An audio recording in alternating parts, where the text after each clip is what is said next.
రంగారెడ్డి జిల్లా శంకర్పల్లిలో జరిగిన ఒక సంఘటన చూసిన ప్రతి ఒక్కరి కళ్ళు చెమర్చుతూ ఉన్నాయి.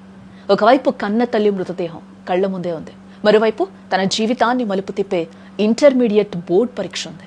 ఆ క్షణంలో ఆ విద్యార్థి తీసుకున్న నిర్ణయం అందరినీ ఆశ్చర్యానికి, ఆవేదనకు గురిచేసింది.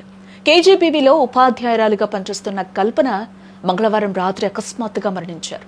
బుధవారం ఉదయమే ఇంటర్మీడియట్ పరీక్షలు ప్రారంభం కావాల్సిందే.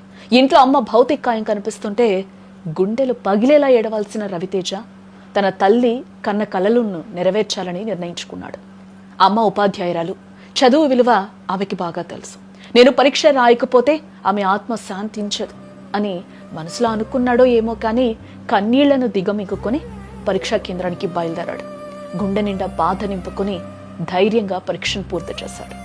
పరీక్ష ముగిసిన వెంటనే ఏమాత్రం ఆలస్యం చేయకుండా ఇంటికి చేరుకున్నాడు.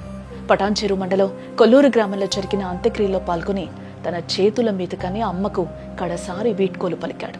కల్పన టీచర్ అంటే కేవలం పాఠాలు చెప్పే గురువు మాత్రమే కాదు, విద్యార్థులతో ఎంతో స్నేహపూర్వకంగా కలిసిమెలిసి ఉండే వ్యక్తి. ఆమె మరణ వార్త విన్న విద్యార్థులు కన్నీటి పర్యంతమయ్యారు.